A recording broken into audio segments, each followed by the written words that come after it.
మాజీ ఎంపీ సంతోష్ రావును సిట్ విచారణకు హాజరయ్యారు. ఫోన్ ట్యాపింగ్ కేసులో సంతోష్ రావును సిట్ అధికారులు విచారించనున్నారు.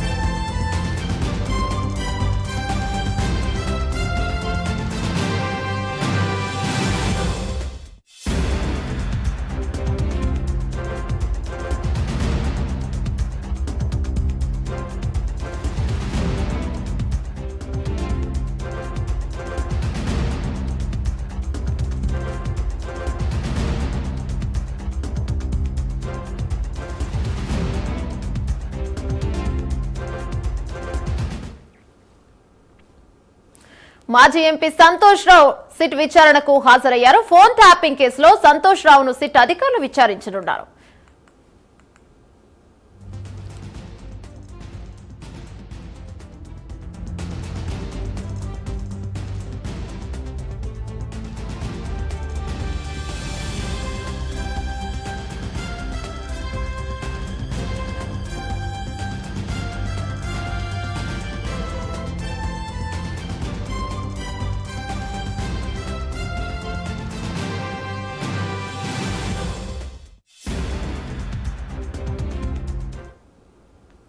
మాజీ ఎంపీ సంతోష్ రావు సిట్ విచారణకు హాజరవబోతున్నారు. ఇక్కడ జూబ్లీహిల్స్ పిఎస్ దగ్గర కట్టుదిట్టమైన భద్రతను కూడా ఏర్పాటు చేసినట్టుగా కనిపిస్తోంది. ఇక ముందు హరీష్ రావు, మొన్న కేటీఆర్, ఇప్పుడు సంతోష్ రావు వస్తున్నారు. దీనిపై మరింత సమాచారం మా కరెస్పాండెంట్ చందు అందిస్తారు. రైట్ చందు, చెప్పండి. ఇక ప్రస్తుతం అక్కడ బీఆర్ఎస్ నేతలు ఉన్నారా? పోలీస్ కట్టుదిట్టమైన భద్రతను ఏర్పాటు చేస్తారా? ఎలా ఉంది?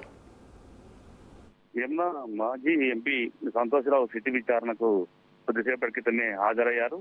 ముఖ్యంగా 12 గంటల ప్రాంతంలో తన నివాసం నుంచి నందినగర్ కేసీఆర్ నివాసానికి వచ్చారు. అక్కడ కేటీఆర్ తో 10 నిమిషాల పాటు భేటీ అయ్యారు. ఆ తర్వాత అక్కడి నుంచి ఆయన బయలుదేరి సిట్ విచారణకు కూడా హాజరయ్యారు. ఇప్పటికే ఈ ఫోన్ ట్యాపింగ్ సంబంధించినటువంటి కేసులో అటు మాజీ మంత్రి హరీష్ రావును సిట్ విచారించింది, అదేవిధంగా కేటీఆర్ ను విచారించింది. ముఖ్యంగా 7 గంటల పాటు ఇద్దరు నేతలను కూడా సుదీర్ఘంగా వేరువేరుగా విచారణ చేశారు. ఈ క్రమంలోనే మరోసారి మాజీ ఎంపీ సంతోష్ కుమార్ కూడా నోటీసులు ఇచ్చారు. ఈ క్రమంలో ఆయన విచారణ ఎదుర్కోబోతున్నారు. ప్రధానంగా ఈ ఫోన్ ట్యాపింగ్ వ్యవహారానికి సంబంధించిన అంశంలో అసలు సంతోష్ కుమార్ పాత్ర ఏంటి, అసలు ఎవరెవరు వచ్చి ఫోన్లు చేశారు, ఎవరెవరు ఫోన్లు ట్యాప్ చేయమన్నారు అనే అంశంపైన ప్రధానంగా అధికారులు ఆయనను ప్రశ్నించే అవకాశం అయితే కనిపిస్తా ఉంది. ఎందుకంటే ముఖ్యమైనటువంటి ఎవరైతే పోలీసు అధికారులు ఉన్నారో స్టేట్మెంట్ ఇచ్చిన ఆధారంగానే విచారణ జరుపుతున్నట్టుగా తెలుస్తా ఉంది. ప్రధానంగా అప్పుడున్నటువంటి పోలీసు అధికారులకు ఈ సంతోష్ రావే ఫోన్ నెంబర్లు ఇచ్చారు అనేటువంటి ఒక ప్రచారం అయితే జరుగుతున్నటువంటి క్రమంలో ఈ అంశంపైనే విచారణ జరగబోతుంది. ప్రధానంగా చూసినట్లయితే ఇప్పటికే ఈ అంశాన్ని ఏదైతే బీఆర్ఎస్ కీలక నేతలకు సంబంధించి విచారణ ఏదైతే కొనసాగుతూ ఉందో దీనిపైన బీఆర్ఎస్ నేతలు అయితే మండిపడతా ఉన్నారు. కావాలని ఈ ప్రభుత్వం డైవర్షన్ డ్రామా చేస్తా ఉంది, డైవర్షన్ లో భాగంగానే చేస్తా ఉంది. మున్సిపల్ ఎన్నికలు వస్తున్నాయి కాబట్టి వరుసగా బీఆర్ఎస్ పార్టీకి సంబంధించినటువంటి కీలక నేతలకు నోటీసులు ఇచ్చి విచారణ పేరుతో పిలుస్తా ఉన్నారు. ఎందుకంటే గత సర్పంచ్ ఎన్నికల్లో అధికార పార్టీకి ఆశించినటువంటి సర్పంచ్ స్థానాలు రాలేదు కాబట్టి మున్సిపల్ ఎన్నికలు ఎలాగైనా గెలవాలని భావిస్తోంది. ఈ క్రమంలోనే మున్సిపల్ ఎన్నికల డైవర్షన్ అంటే బీఆర్ఎస్ పార్టీ నేతల్ని, బీఆర్ఎస్ పార్టీ క్యాడర్ ని మోరల్ గా దెబ్బతీసే ప్రయత్నంలో భాగంగానే ఇలా నోటీసులు ఇస్తా ఉన్నారు, విచారణలకు పిలుస్తా ఉన్నారని కూడా బీఆర్ఎస్ పార్టీ చెప్తుంది. అయినప్పటికీ కూడా విచారణను ఎదుర్కొంటామని చెప్పారు. ఇప్పటికే ఫామ్ హౌస్ లో కేసీఆర్ తో గత 2 రోజుల క్రితమే అటు హరీష్ రావు, కేటీఆర్ కూడా భేటీ అయ్యారు. ఈ సిట్ విచారణ సంబంధించినటువంటి అంశంపైనే ప్రధానంగా మాట్లాడారు. ఈ సందర్భంగా కేసీఆర్ కూడా వారితో మాట్లాడారు.